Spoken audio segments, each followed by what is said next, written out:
Let's get it. This is Life's Essential Ingredients with Jeff and a Mike, where we hope to inform, inspire, and transform lives, one essential ingredient at a time. Welcome to the show.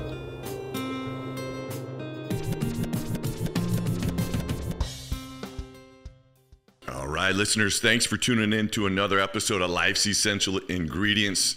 Today we are coming to you from Greensboro, North Carolina, and off air, our guest Kara Bitar and I are talking hoop. Her husband, if you're new to the show, Mike and I, who is not here, he got called into work. We're basketball coaches. Played basketball at the University of San Francisco, which is where we met. Kara's husband played college basketball at Siena and is a college basketball coach now. Kara also went to Duke, which won the national championship when she was there, although she said, hey, I couldn't get tickets. The fans are too crazy out there, and she didn't have time to camp out for the days that you have to get in to watch one of those games. But kind of fun, small world, talking some hoops. So about our guest today, Kara Bitar, first where you can find her through her website, Kara Nicole Bitar. I'm going to spell it out, KaraNicoleBitar.com, or her Instagram, which is just at Kara Nicole Bitar. So a little bit about our guest. Kara holds a JD from Duke Law and for 6 years practiced high-stakes corporate litigation at one of the largest law firms in the Southeast. Kara planned her whole life to become an attorney and thought she had everything she wanted except for one of life's essential ingredients: happiness. Kara enjoyed many aspects of her work as an attorney, but knew something was off. Kara left the one profession she worked hard at, she dreamed of, she made her living with. Kara was empty on the inside and knew she would have to make a difficult life decision. After years of research, experimentation, and many dark moments, Kara eventually found what was her missing ingredient: happiness. Kara started Optimize Your Life and has not looked back. Kara has transformed her life and now helps others do the same. Kara, welcome to the show. Well, thank you so much for having me. I'm so happy to be here. Yes, yeah, it's going to be exciting. There's a lot of your background that I'm not all the way familiar with, and I know personally I have some health challenges and really interested to get your insight on some of your practices. And part of our show, we always start with what's called a thought of the day. So after researching you, I picked this one probably from just your story, and it's a deep one. And I don't know if you've read this book, but it's an incredible book that my good friend Ashley Gibbs gave me. But it's The Places That Scare You by Pema Chodron. And I don't know if I pronounce her name right or wrong. But yeah, The Places That Scare You, really good book to read. So here it goes. It's hard to know whether to laugh or to cry at the human predicament. Here we are with so much wisdom and tenderness, and without even knowing it, we cover it over to protect ourselves from insecurity. Although we have the potential to experience the freedom of a butterfly, we mysteriously prefer the small and fearful cocoon of ego. Why would I pick that one for you? Yeah, I think that's such a perfect one, because that's just so in alignment with what I've come to understand and what I've come to know in my own experience, which is that our fundamental nature is magnificent. It is abundance. It is creativity. It is love through and through. And that's there, and it's always been there. It's always been who we are, but it's like we are in this experience where certain things happen, and it's like we end up, I like to say, it's like we've hid ourselves from ourselves. And it's like we're living from this place, and we're living from this like false identity in a sense that is not who we are. But we can make the decision to be who we are. We can have such a different experience. Now, are a lot of people choosing to have that different experience? Not necessarily. But what I'm finding is it's because it's like they don't understand that it's there for them to have. And again, it's not about us becoming something. We already are it. It's about us being here and expressing the creativity, the intelligence, the geniusness that we hold. And so I really love that quote. I think it's a perfect quote. So, man, that's music to my ears, because we're in season 2. This is episode 16, I believe, and we're 100% on these. I could pick, I don't know how many millions of quotes are out there, but I could pick so many different ones. But in you, I thought that would resonate and so cool. And I love how you're saying we already kind of are it. You already have all the ingredients you need inside you. And I say this often, if we could just get out of our own way. And that's what I'm excited to explore with you, because I think you have role modeled that. With here you are, you busted your what to become a lawyer, which I don't even know how much time does that take. How long did it take you to get your degree and to get that job? How many years we talking? Yeah, well, of course I did the 4 years of college, of course, but then it's 3 years of law school. But I think the thing is about it is it's like I started planning and preparing when I was in middle school, because I understood, even though I was very young, it was like I needed to do well in high school, and then I needed to do well in college so that I could get into the good law school. And so like in college, I graduated summa cum laude. I published in a law journal as an undergrad, and then I got into one of the top law schools. I ended up going on a scholarship. But then when I was there, I published while I was there as well. So then it was like I was then in that position to be recruited by some of the top firms. And I did go and work for one of the largest law firms in the Southeast. And then it's like once you get into the firm, it's not like you've just made it, because now you have to establish yourself at the firm. And so it's certainly, I would say for me, really, it was it was a lifelong goal, and it was something that I was always working towards and I always had in my mind. So yeah, and then I do want to just unpack that, because I've been a nurse for 29 years is what I did, is my profession. And I think with COVID, people have a little bit of a different insight as to the work that nurses do, but it was always difficult for me. I worked in the hospital. When I worked, it was in the trauma ICU, taking care of people that unfortunately were shot, stabbed, really bad car accidents. And so it was difficult to share exactly what work you did, because unless you had been in that situation, you don't know what that world looks like. And so obviously I know what lawyers do, but I don't know what your world looked like. And I think that's an important kind of picture to paint, especially after you hearing that you published, and all that is great, but I'm guessing that just put more pressure, because you're starting to create your identity through, hey, here's kind of the value that I'm bringing. And then you get into a great law firm. And what kind of hours were you putting into each week, just to kind of give the listener an idea of what that world did look like? yeah, so in a law firm, we bill. And it's like we're looking at really minute increments, like not a minute, but like we're looking probably at about 6-minute increments that we're billing in. And so it wasn't really about how many hours you were at the firm. It was about how many hours you were actually billing. And so when we're talking about billing hours, it's like you have to be, as you're billing those hours, you have to be being super efficient and effective. Because if you bill too many hours, the client they're going to get upset. They're not going to want to pay. It's going to make you look bad. So it's like when you're billing an hour, when you actually, I'd had timers that I'd turn on for different clients, but you really had to be fully present, fully focused on billing those hours and on like what you were doing in those kind of times when you flip this timer on.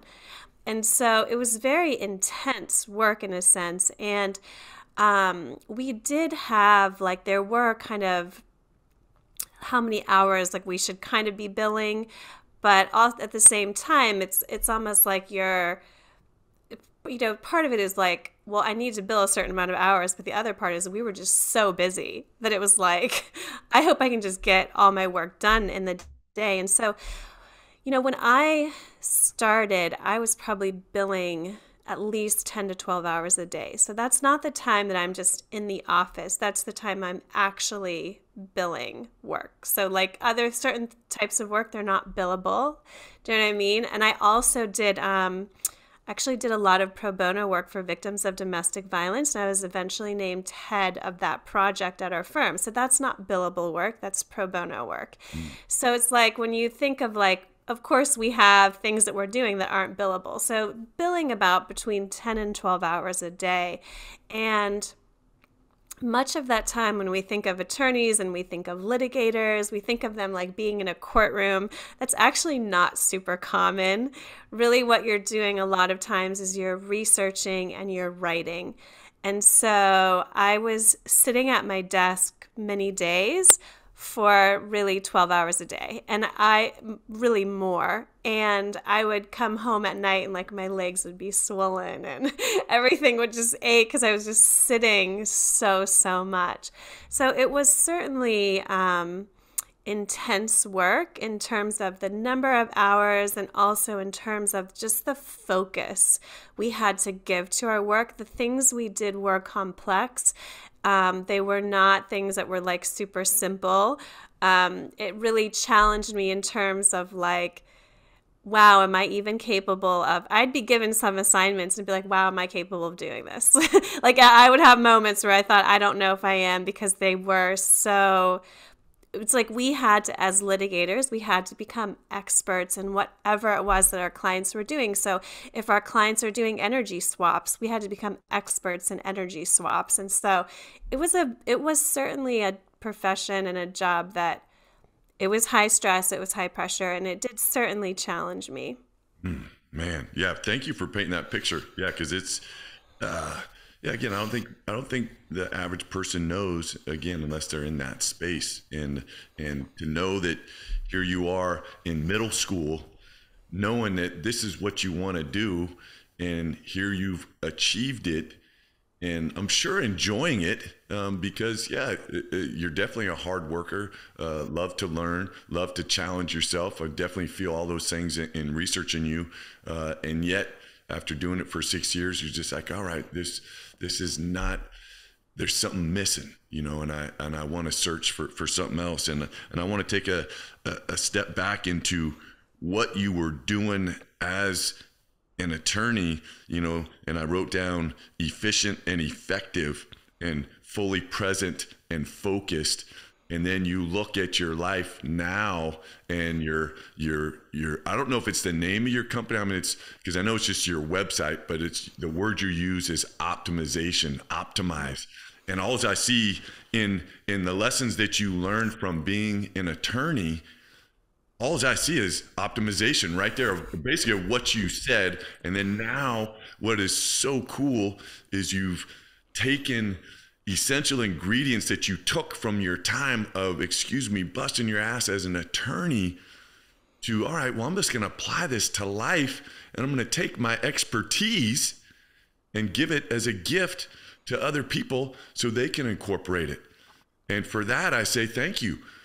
Because I think you've got some incredible lessons to share with people that you've learned literally the hard way, and that's what's the genius for me when you can surround yourself with someone that has immersed themselves to be able to take some difficult concepts and teach them in the simplest way that are applicable and can really change a person's life.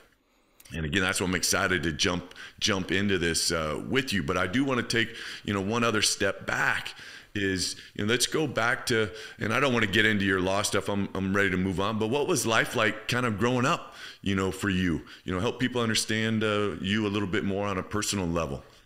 Yeah, so I grew up in a really small town, and my father was a philosophy professor, and my parents also they started and owned a cookware company, actually.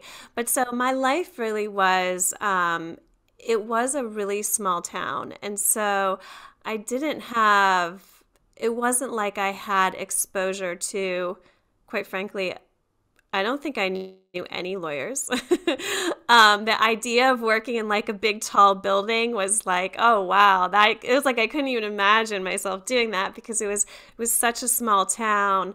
Um, and so I just didn't have like a ton of kind of exposure to that. So it really was this kind of like this like dream to me in a way to like get to do something like that. It almost seemed like that wasn't possible for me in a way, but so yeah, I just grew up in a really small town and lots of like farms, very few if any restaurants. But we were like 45 minutes outside of Pittsburgh, so I did get to go into the city sometimes. Is Yeah. that where you got the inspiration? Because I know you said in middle school you knew that you wanted to be. So where? Yeah, and I know you said you kind of had a dream, but how did you get the idea of going into law and at such an early age?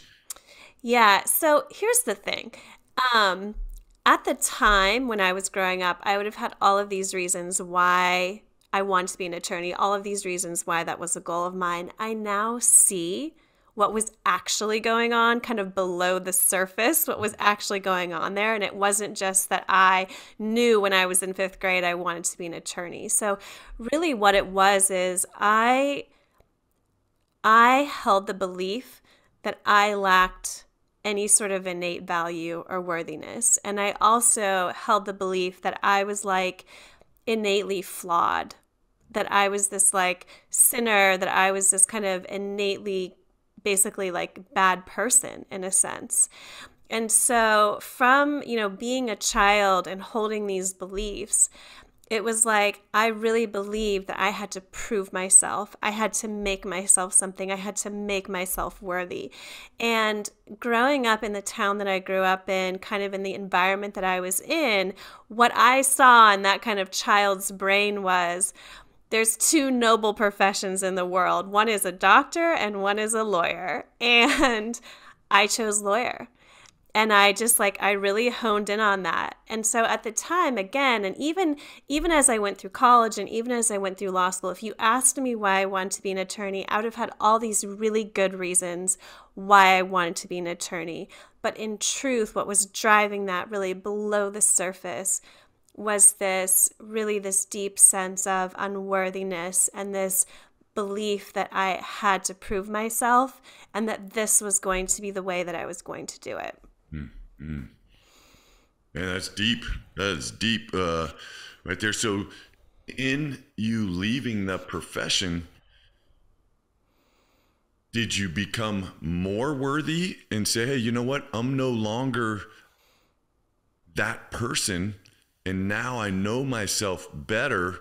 And I realize that I've had non essential ingredients, so to say, in my life that have come in the form of an attorney and doing these things that I thought were making me feel worthy, when now I know, no, I already had that. Like you said, I already had that inside of me. And now I'm really going to go seek ways to bring that out more so. Yeah, and that's just, it's fascinating to me that you've come to that realization and through the challenges, because I imagine, an attorney, I don't know, I'm guessing you're making at least six figures and you're working really hard. And so you've created a lifestyle for yourself and to realize, all right, hey, I'm going to turn all that in. I think we have a sunken cost kind of mindset sometimes where it's, hey, I'm already invested all these years of school. We have a nice house. I'm driving a car that's not going to break down on me, or I'm able to go on a vacation when I can get away from work. And wait a second, I'm going to give all that up. And for you to say, hey, let's go. I know who I am now, and all those other things which I thought were essential are no longer essential. And I'm going to just figure this out. And so again, for that, I say, congratulations. for taking that step, because I think that must have been so difficult. But let's get into what you're doing now. So you left your work as an attorney, and you started your own company, and tell the listeners about that and kind of what you're doing within that space. Yeah, so I have to say, when I left my job, I did not have a plan. I really did not know what was in store for me. It was all the things you said about why it was hard to leave my job, those are all accurate. I mean, the money, the time I had put into it, that I had established myself at the firm, that I had the respect of my colleague, all the things. And so when I left, it was really one of the hardest things I've ever done. And I did it without a plan. I did it without seeing what my future would hold. So at the time, I really didn't see this business. I didn't see this path for myself. It's something that unfolded for me after I left through all of the different things that I tried. Because I was basically, when I left, what I was committed to was finding answers. I was very committed to that. And so I tried all sorts of things. I trained in all sorts of different modalities. I became certified in them. I kind of practiced them. And what ended up happening through all of that was I started to see, oh my goodness, I can have a different experience of life. And not only can I have a different experience of life, but others can too. But it takes understanding who they are and how they function. And a lot of people may say, well, I know who I am and I know how I function. And I would say, if you are living in states of stress, if you're living in states of overwhelm, if you're living in states where you feel like life is just this hard thing, it's this thing that just like depletes you of energy. If you're living in states where you feel like life is like monotonous or it's a grind, or even if you're living in states of low levels of joy, I would say to you, you actually have misunderstandings about who you are and how you function. And you can have such a different experience, but it's like it takes this understanding. Who am I and how do I function? So like the work I do really is, it's a deep dive into the person, both like kind of a really kind of like essentially who you are, and then also going into how we can control and direct our minds to serve us in profound ways, how we can use our thoughts to serve us in profound ways. And so it's like that's really now what my work focuses on. But it came from my own experience, and it came from, quite frankly, I mean, it was after I left my job, a solid year and a half, I spent trying all sorts of things that didn't work. And I would say after a year and a half of leaving my job, I was in worse health than I was when I was in my job, and I was in a worse mental state than I was when I was in my job. And it was like I really started to have these moments of, oh my goodness, what I'm looking for does not exist. And so what my current programs are and what my current work is, it really came from trying a lot of things and trying a lot of things that did not work. And then figuring out, okay, what is it that does work, and actually getting the results myself, and then figuring out how to convey these things to other people, and then watching them get results as well. Man, very cool. Again, people are going to be lucky to have opportunity to work with you. And again, you can find her at karanicolebitar.com. But it just goes back to your hard work of your law career, of learning how to work efficiently and effectively. And then now just, again, getting to hear your story of you struggling for a year and a half and things getting worse.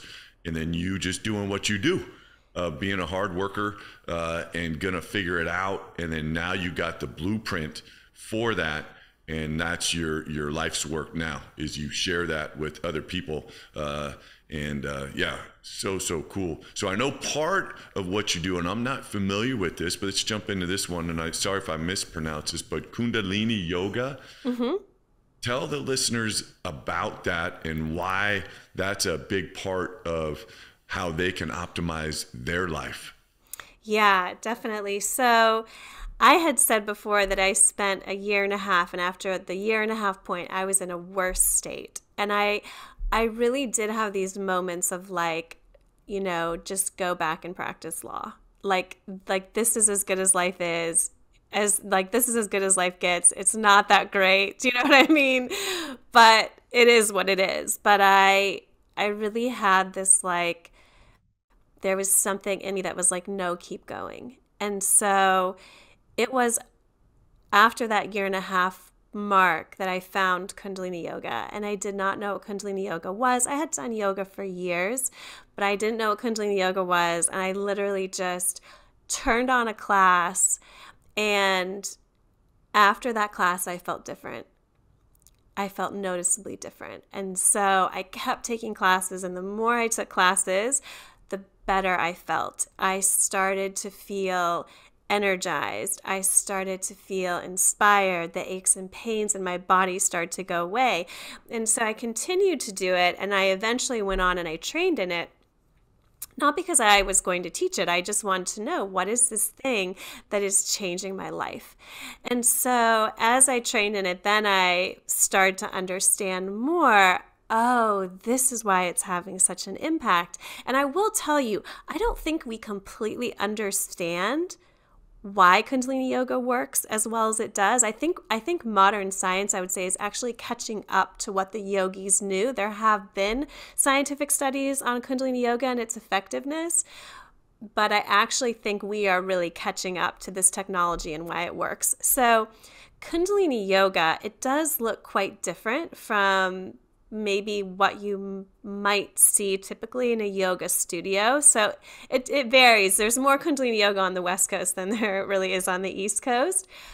But so a lot of what you might see in a yoga studio is Hatha yoga, which is very posture and pose focused. Like you'll see the people doing all the poses and the postures. So Kundalini Yoga, it does use postures and poses, but they do look different from what you'd probably see in most Hatha yoga classes. Some are similar. But what it also uses in addition to the postures and the poses is it uses a number of different breathing techniques.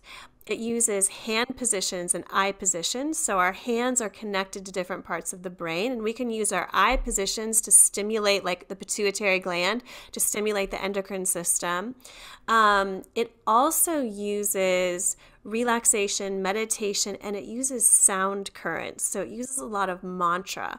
And so what it's doing is it's using all of these things to impact not just the physical body, but to also be working on the mind, helping one to control and direct their mind, to also be working on our emotional states. So it helps you actually release suppressed emotions, deal with your current emotions, and it's also working on energetic levels. And so what I would say about Kundalini Yoga is it really offers a lot of bang for the buck, so to speak, because it's doing all of these things at one time. And two, something that was really game-changing for me was that when Kundalini Yoga is working on the physical body, it's working critical systems of the physical body, and that includes the nervous system and the endocrine system. And a game changer for me was working on my nervous system. It's like we don't understand how important it is. Like we're in physical bodies. So it's like people are like, I want to be like enlightened, or I want to have these like great thoughts or be really spiritual or whatever. Like we're in a physical body. So if your physical body is out of balance, that's impacting your thoughts. That's impacting how you feel. And so I didn't realize it at the time, but my nervous system was incredibly out of balance.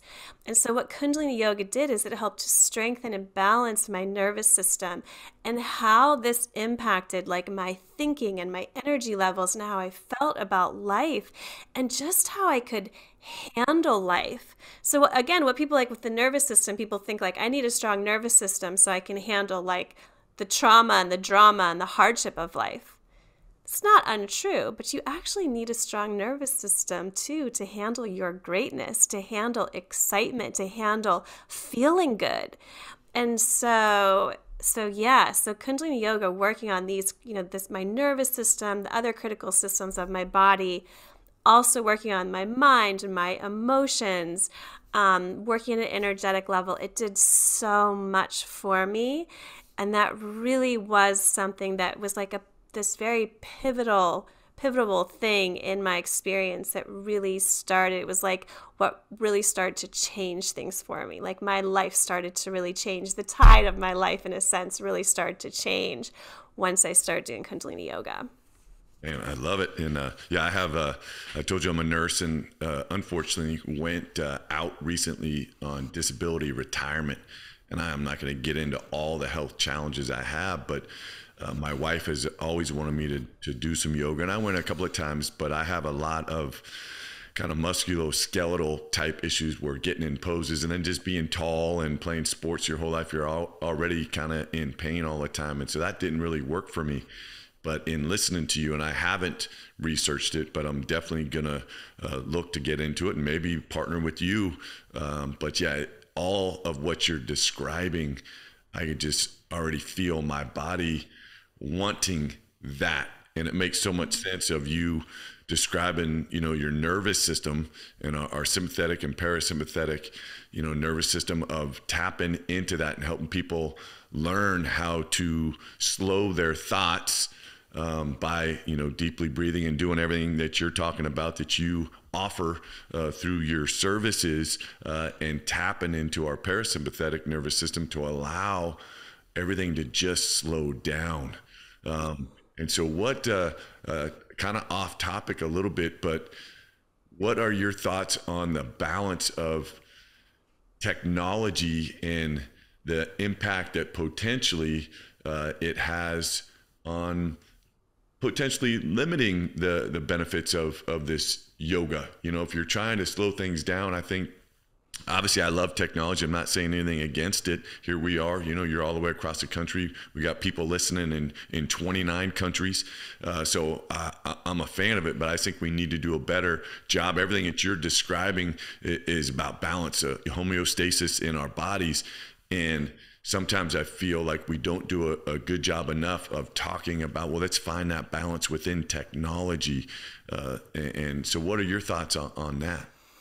Yeah, so it's certainly, it's the, the age we're in is the technological age. And so we have this massive amount of information that we're constantly exposed to. And what really happens is, from the technology, this kind of massive amount of information that we're exposed to. And, in the age prior to this, so in the yogic tradition, this is called the Aquarian Age. And in the age prior to this, the issue wasn't, the issue was getting information, right? Like that was kind of like the thing that people were trying to do. It's like, I just need to get the information. I just want to have the information. And then as we moved into the Aquarian Age, into this technological age, it's like now the issue is we're just inundated with so much information. It's like, how do we weed through this information? How do we handle this information? And so it's like we are in this very high pressure kind of experience right now. And so, the thing is like, I do know, like, it's kind of like, in a way, it's like we want to kind of push against it in a way, like, oh, this is too much. We can't handle this. And what I would say, the cool thing about Kundalini Yoga is it's really helping you to handle the pressures of our time. It's helping you to handle the age that we're in. It's helping people to handle this massive amount of information, because what's happening too with people is they're getting this massive amount of information. They're numbing out in a lot of ways because like they can't handle it. And so it's like they numb out, and they use different things to numb out as their way to like deal with it. And you don't have to do that. We do have the ability to handle the age that we're in. We do have the ability to handle all the stuff that we're faced with. It's just a matter of understanding, how do we tap into that ability? How do we bring it forth so that we are thriving in this experience, as opposed to being like, kind of like almost, I don't want to use kind of, it's like we're enslaved by it in a way. Like we're just kind of being drug around by all the stuff that's happening. Whereas like we really, it's like we can step into our own power and step into the place where we can thrive even when we have all of this information, all of this technology. I love it. Great insight. So speaking of thrive, and let's get into outside of your yoga practice, but what are some of your life's essential ingredients? If you were to give, a couple tips to the listeners of perhaps starting their day, or some of the best things that you do for yourself that allow you to get into that space to be fully present and focus on the gift that you have and sharing that, what couple of insights would you give to everybody? So I think one of the first things that I think is just so critical is breathing. It's estimated that a third of the population is not even breathing well enough to sustain normal health. Now, this is really interesting considering that people are really concerned about their health right now. But it's also interesting because with our breath, we hold so much power. There is so much we can do with our breath. And so one of the things is, it's like people kind of say, just breathe. Well, to a certain extent, yes, you do want, like, if you're in a kind of situation that things are seeming like, start to pay attention to your breath, because breathing, we can do it completely unconsciously, or we can do it consciously. But just a very kind of quick kind of tip is that what a lot of people are doing is they're doing paradoxal breathing. And when you inhale, you want the abdomen to expand. And what a lot of people are doing is like they're doing the opposite, because when the abdomen expands, your diaphragm moves down. It makes more space for the lungs to take in all of that oxygen. And so it's not just about just breathing. It's about understanding, well, how do I breathe in the way that my body is really structured to breathe, and in the way that's going to be most beneficial to my body. And then in Kundalini Yoga, we do a lot of other breathing techniques to really harness the power of the breath. But the breath is something that everybody holds. Everybody can, once you learn too the breathing exercises in Kundalini Yoga, you have them. And so I would say one tip is just understand you hold a lot of power with your breath. Utilize it. And do watch how you're breathing. Start to become somewhat conscious of how you're breathing. Just take a few minutes a day and pay attention to that. So that's one of the things I would offer. The other thing I would offer, and this is something that took me quite a while to understand, but people really can trust themselves. They hold within them great knowing, and they can trust that, and they can follow it. And this age that we're in, this technological age, it's showing us more and more the criticalness of trusting ourselves, because we're in an age where even if you go look to experts to try to get an answer, different experts are giving different opinions, and they all seem to have good reasons for them. You really hold within you knowing. You hold within you guidance, and you can trust that.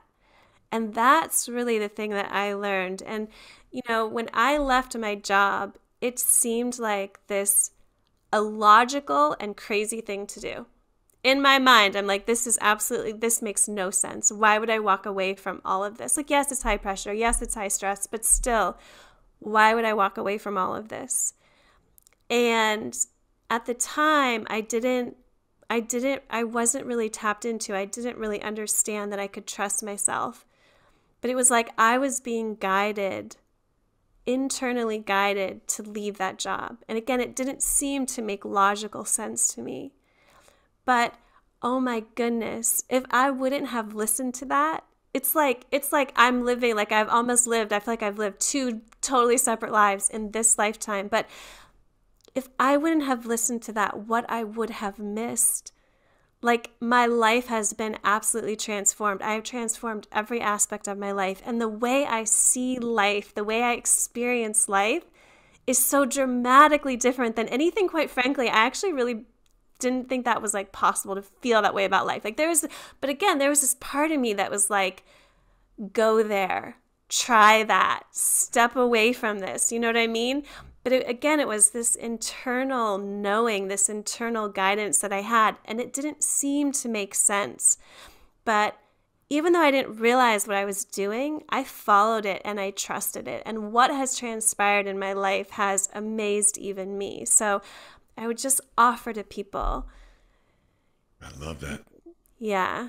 Yeah. No, and it's just again, I think it goes back to your breath work and learning how to listen to what your body is telling you, and for people to really somehow try and slow down so they can believe and trust that they have everything within them, if they can get in to that space.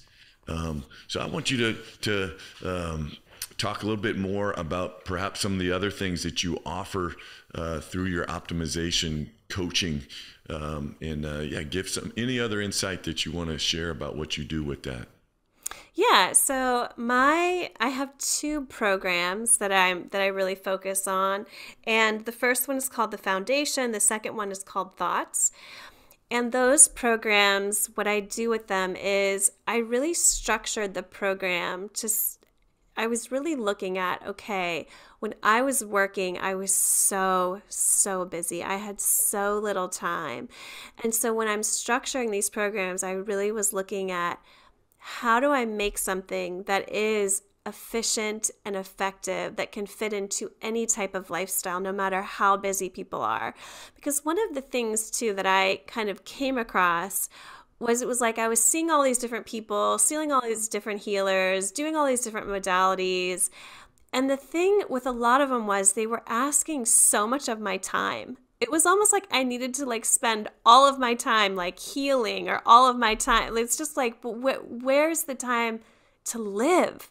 Do you know what I mean? And so my programs are very much structured. So no matter how busy your lifestyle is, they fit into your lifestyle and they're efficient and effective. And so how I did that was, each program has 12 weeks of recorded information so that you can just listen to it wherever you are, cooking dinner, going on a walk, wherever. And that was really, to me, the best way to convey this information in a way that was really, again, efficient and effective for people, as opposed to me sitting telling them stuff.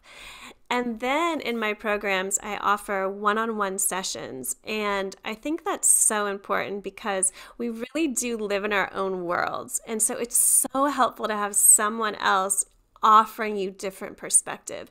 That really moves the dial faster. It's like you can try to figure out everything on your own, or you could just go and read a book, but to have someone else really showing you here's what you're doing, because it's a lot of times we just don't see it ourselves. And so I find that really moves the dial faster for people. And then in my program, so I have the recorded information, the sessions, Kundalini Yoga is part of it. And it's not that people have to actually come to my classes, although they can, but I record them. So it's like when I was working, I exercised at 4 a.m. That was the only time I had time. And so I have the recordings so that you can do them anytime you want. But the other thing I do with the classes is I customize them. So whatever the person's schedule is, some Kundalini Yoga exercises you can do in 3 minutes, and you can do them while you're sitting at your desk. And so it's really about, in the program, I'm really looking at how do I fit this practice into people's lifestyle. And then in my programs, I do these readings that they're a little bit different. But one of the things that I really, when I was kind of going through this myself, I just said, I want results. I don't care what does it. I don't care if something seems different or weird. All I care about is results. And so I also offer these readings as part of my program. And for the foundation, the reading that I do, it's basically what a person's gifts and talents are and how they're uniquely structured to thrive in the world. And what I've found is this information from these readings, it is accurate, and it is something that once people have it, they can really step into in a powerful way who they are, really own who they are, own their gifts and talents, own how they're structured to thrive in the world, and then they have that information to use for the rest of their lives. And so my programs really were about how do I really, put everything together so that people get a result and they get it in a way that fits into their lifestyle and their schedule. I love it. Again, you can find all that and more at KaraNicoleBitar.com.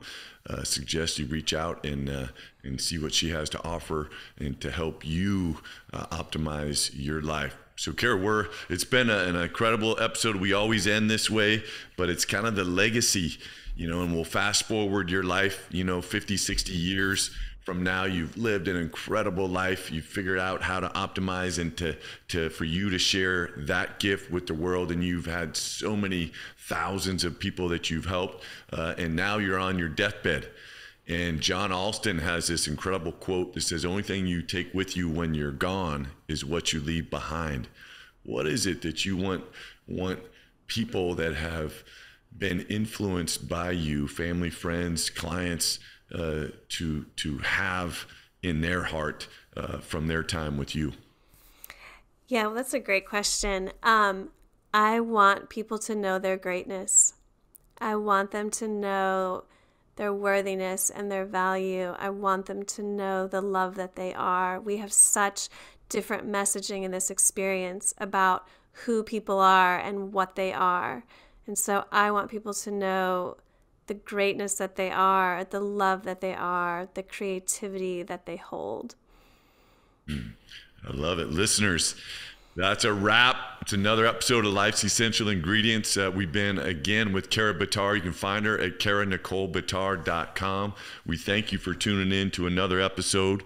And since my Pasha is not here, I'm going to have to say a boom. That just happened. We out.